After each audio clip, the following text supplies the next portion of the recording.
ఉండాలన్న విషయం మీద స్ట్రెస్ చేసి చెప్పారు. ఇక నేను చెప్పాల్సింది ఏమీ లేదు, అన్ని విషయాలు కవర్ చేశారు ఆయన. మేము చిన్న రెండు ముక్కలు చెప్పి నేను ముగిస్తాను.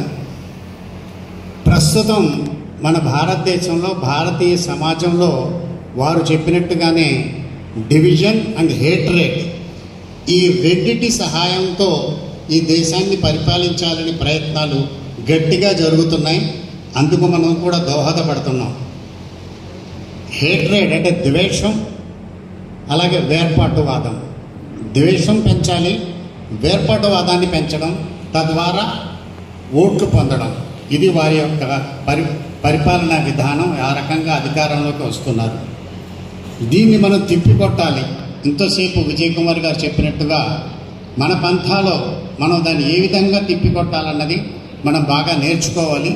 ఇక్కడ చెప్పాల్సిన అతి ముఖ్యమైనది ఏంటంటే, బాబాసాహెబ్ అంబేద్కర్ గారు మనందరికీ రాజ్యాంగం ఇచ్చారు కాబట్టి ఈ దేశంలో కేవలం రిజర్వేషన్ ఒకటే ఇవ్వలేదు. ఆయన ఏదైతే సూక్తులు ఉన్నాయో, బోధించు, సమీకరించు, పోరాడు అన్నది ఒక జాతి కోసం, ఒక వర్గం కోసం చెప్పింది కాదు.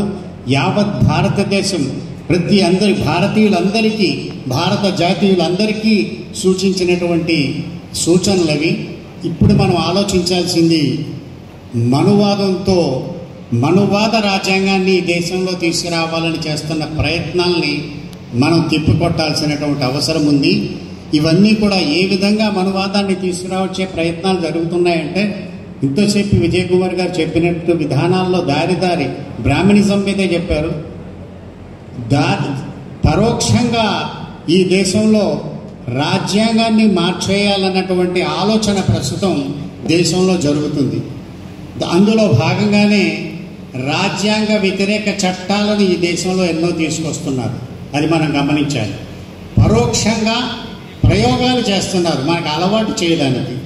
ఇది కూడా చేస్తే ఎలా ఉంటుంది, వీళ్ళు ఎలా ఉంటుంది, వీరి స్పందన, వీళ్ళు ఊరుకుంటారా, వీళ్ళు సైలెంట్గానే ఉంటారా అంటూ మీరందరికీ ఒక వర్గం మీద నుంచి పోరాటం, వేరే వర్గం మీద పోరాటం, వాళ్ళ కోసం చట్టం, వీళ్ళ కోసం చట్టం. ఉదాహరణకి ట్రిపుల్ తలాక్ చట్టం కానీ, 370 ఆర్టికల్ 370 కానీ రద్దు చేయడం కానీ, లేదంటే యూనిఫామ్ సివిల్ కోడ్ తీసుకొచ్చే ప్రయత్నం కానీ, అలాగే ఈ మధ్యన భారతదేశంలో అతి ముఖ్యమైనటువంటి 3 చట్టాలు, Indian evidence act, Indian penal code, criminal procedure code, ఈ మూడింటిని కూడా కావాలని ఉద్దేశపూర్వకంగా మార్చేసి, వారికి కావలసినట్టుగా వాటిని మార్చేసి ఒక పెద్ద ప్రయోగం కోవిడ్ సమయంలో చేసి మనందరికీ అలవాటు చేశారు.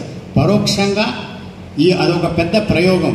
మనమేమి మాట్లాడుతున్నామా లేదా, అలాంటి ప్రయత్నాలకు వీళ్ళు సైలెంట్గా ఉంటారా లేదా అంటే, రాజ్యాంగ వ్యతిరేకమైనవి, మానవ హక్కుల ఉల్లంఘనతో కూడినటువంటి అనేక చట్టాలు ఈ దేశంలో తీసుకొచ్చారు.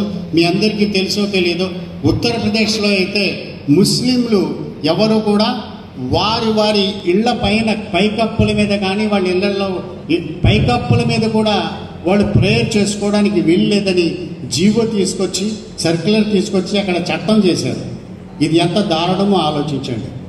అక్కడ ముస్లింలు ఆస్తులు కొనడానికి వీల్లేదు, అమ్మడానికి వీల్లేదు. ఈ రకంగా అనేక రాష్ట్రాల్లో అనేక రకాలుగా దాడి, వివక్ష ముస్లిం మీద భారతదేశంలో జరుగుతుంది.